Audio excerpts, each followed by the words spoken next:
Good morning, everyone. Dr. Victoria Scribo here, speaking to you from the Seeds of Transformation Healing Center in Wareham, Massachusetts. Today is Friday, August 19th, and the moon is about ready to shift into Gemini. It shifts into Gemini at 8:07 a.m. on the east coast of the U.S. Been in Taurus for the last couple of days. Nice Taurus moon, nice stable Taurus moon, and now our emotions are more varied and somewhat contradictory, or can be, with the moon in Gemini. We tend to think our feelings instead of feeling them, but it's all part of the process of figuring out what we feel, right? We did have a very early morning square between the sun and the moon. Last quarter, crisis in consciousness square. That means we are in the last quarter of the lunation cycle. This is the time where we are reevaluating, reorienting, coming to terms with what has happened over the month so far since that new moon at the end of July. And what is it that we have learned? What are we going to keep from that experience? What are we going to change because of that experience? We have the moon making, while still in Taurus, making a supportive trine to Pluto, and then a conjunction to Mars in Taurus. This is the last day. Mars is going to be in Taurus.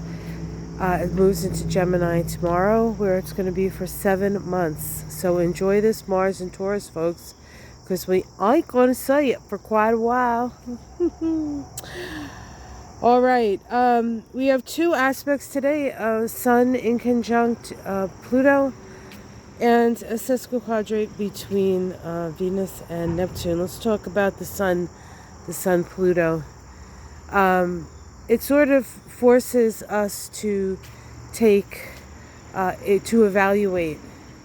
It's a very mentally stimulating aspect that helps us to improve upon. It's also psychologically deep because we're dealing with Pluto, so we may be dealing with some deeper psychological issues today. I think we have a gladiolus here that I hadn't seen before, so I'm going to share that with you. This is where this is the bleeding heart around it, which of course goes by the wayside after a while. There's the gladiolus. Isn't that lovely? Just sitting on there by itself. All right, what else is going on?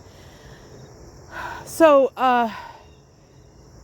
making adjustments in the way we think about things because of our psychological understanding, right?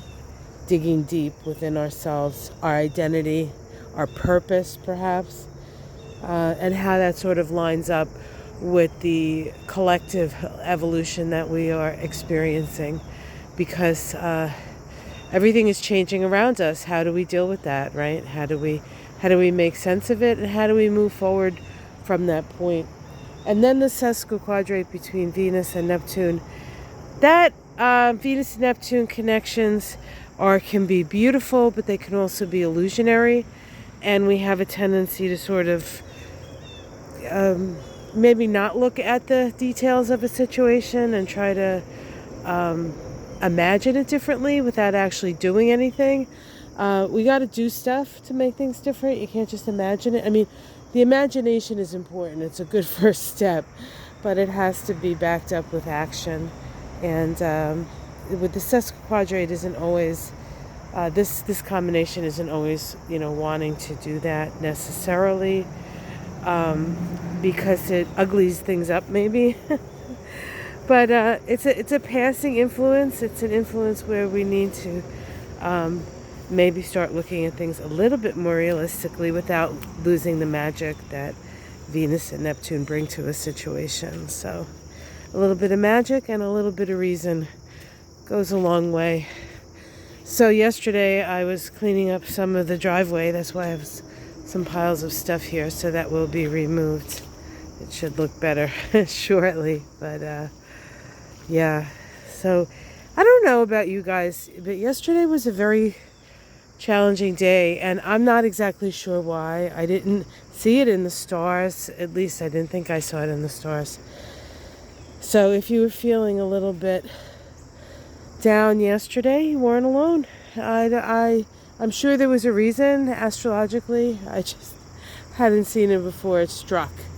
But today feels a whole lot better. So I think we do have, with the sun in Leo, we still have Saturn in Aquarius, of course.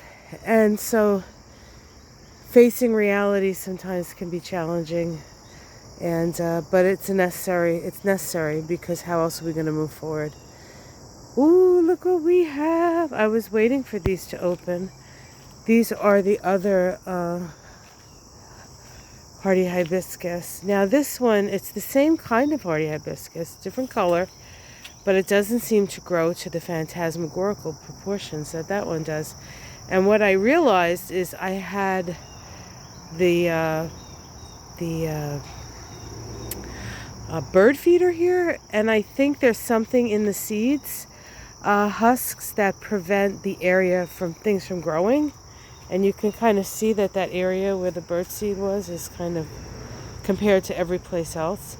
So I think it kind of stunted the growth of this, so I'm not going to be putting the bird seed there next year, and hopefully these will get bigger, but they're still beautiful, right? What a beautiful color.